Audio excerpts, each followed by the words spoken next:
Ty Lee, você chegou! Que bom! Estávamos prestes a começar a celebração. Ai, desculpa, Su, que eu acabei atrasando. Não tinha certeza se precisava colocar maquiagem ou não. No fim, acabei trazendo pra colocar na hora se precisasse. Não se preocupe, no Festival de Yum nós não usamos maquiagem de guerra. Vem, as meninas já estão esperando.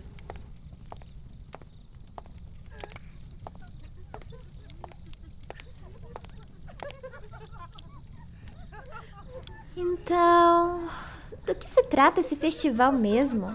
Você vai saber já já. É uma tradição antiga das guerreiras Kyoshi que não compartilhamos com forasteiros. Começa com uma sessão de histórias em torno da fogueira. E tem comida também, bastante comida. Você vai gostar. Ai, eu adoro fogueiras. Eu costumava fazer várias na Ilha Ember com a May e com as... Bem, agora você pode fazer com a gente. Vamos lá.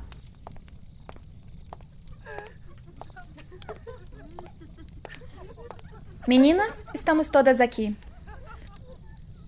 Já podemos começar a celebração.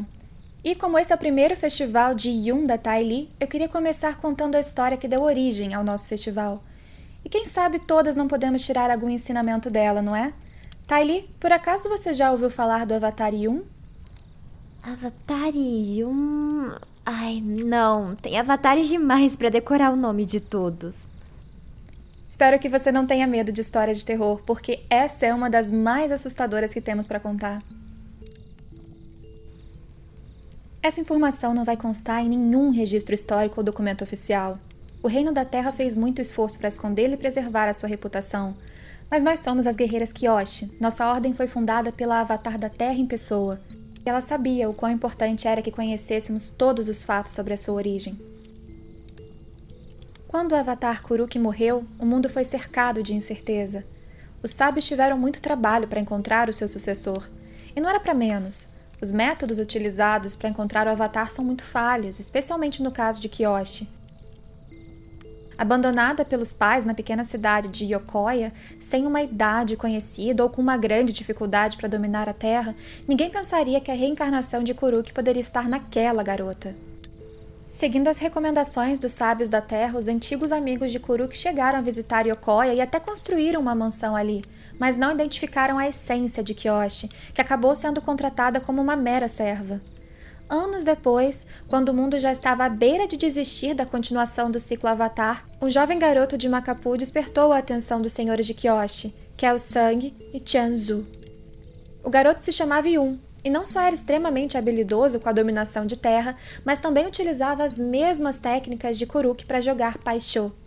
Estavam certos, era ele, não havia sombra de dúvida, mas estavam errados. O garoto foi treinado para se tornar o Avatar na mansão de Tianzu, onde ele, Kyoshi e a sua guarda-costas, Hanji, se tornaram grandes amigos. Mas sua identidade falsa não podia se sustentar para sempre. 2 anos depois do descobrimento de Yun, a real identidade de Kyoshi veio à tona. Ela demonstrou uma dominação tão poderosa durante uma batalha contra a rainha pirata Tagaka que a certeza sobre Yun foi colocada em xeque. Mas havia um problema.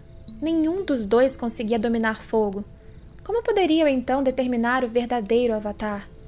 A resposta veio de Tianzu.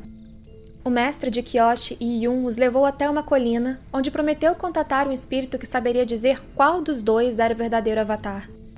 O espírito se chamava Chefe Vagalume, uma criatura grotesca que consistia num grande olho cercado de tentáculos pegajosos.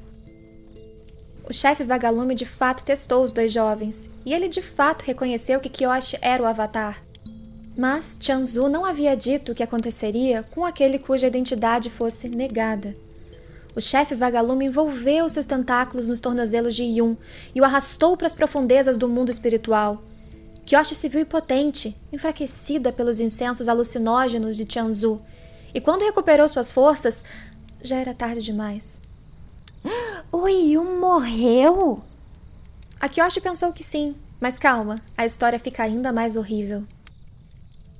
Por meses, Kyoshi acreditou que Yun estivesse morto. Ela fugiu de Yokoya com Hanji e se juntou a um grupo de bandidos enquanto planejava sua vingança. Mas quando finalmente se fortaleceu o suficiente para enfrentar Tianzu, Kyoshi foi surpreendida pela aparição de Yun. Ele estava ali, no meio da batalha, bem em sua frente, perfeitamente bem, perfeitamente vivo. A vingança de Kyoshi foi completada por Yun, que matou Tianzhu e desapareceu pelo continente. Ele só retornou meses depois e no pior cenário possível. Em plena comemoração do Festival de Zeto, Yun surgiu na capital da Nação do Fogo com o objetivo de assassinar o restante do grupo de Kuruki, que o havia enganado sobre a sua identidade como avatar. Kyoshi havia suspeitado desde a derrota de Tianzhu que ele não era mais o mesmo. Mas foi ali que teve certeza. Seu amigo havia se tornado um assassino a sangue frio.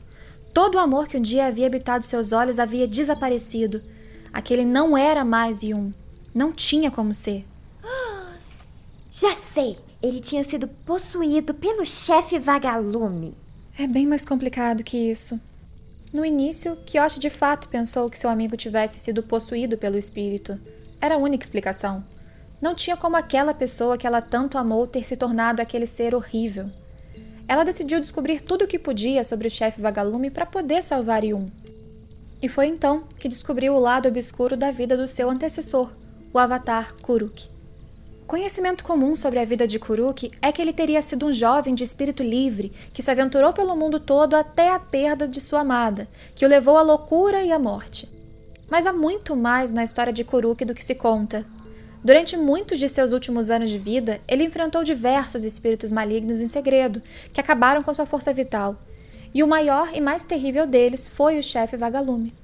Em sua batalha no mundo espiritual, Kuruki havia conseguido enfraquecer o espírito, mas não o suficiente para matá-lo. E nos anos que se seguiram até a descoberta de Yun, o espírito se fortaleceu novamente. Mas essa não foi a única coisa que Kyoshi descobriu em sua busca. Ela também descobriu que a atitude de Yun não era obra de nenhum espírito. Ele de fato havia sido levado pelo chefe vagalume ao mundo espiritual, onde os dois batalharam por dias e noites.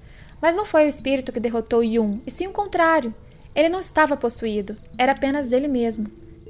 Kyoshi havia passado semanas tentando descobrir mais sobre o terrível espírito para salvar o seu amigo, mas então se viu encarando uma verdade ainda mais aterrorizante. Aquela versão assustadora de Yun que ela havia visto 2 vezes já existia ali há muito tempo. Sua sede de vingança, seu ódio, sua frieza, nada daquilo era obra do espírito. Era o próprio Yun, seu melhor amigo. Mas eu não entendo. Então ele era essa pessoa horrível o tempo todo? Ele fingiu ser amigo da Kyoshi? A amizade deles era uma mentira o tempo todo. Uma pessoa não é uma coisa só o tempo todo, Ty Lee. Nós escolhemos que lado mostrar em cada situação, mas todos os lados fazem parte de quem somos. Então ele era ao mesmo tempo um assassino a sangue frio e alguém que se importava com a Kyoshi? Acho que podemos dizer que sim. Mas até a própria Kyoshi se perguntou essas coisas. Enfrentar um espírito maligno era uma coisa. Lutar contra uma pessoa que se amava tanto era outra completamente diferente. A própria Kyoshi tentou até o último segundo fazer com que Yun mudasse de ideia, mas ele não mudaria. Sua sede de sangue não iria acabar com a vingança. Ele estava disposto a acabar com todo o mundo para fora de Yokoya. E por mais que o amasse, como avatar, Kyoshi não podia permitir aquilo. Com a ajuda de Randy e de seu grupo de bandidos, ela conseguiu derrotar Yun e por fim a vida dele. Mas ela nunca se perdoou.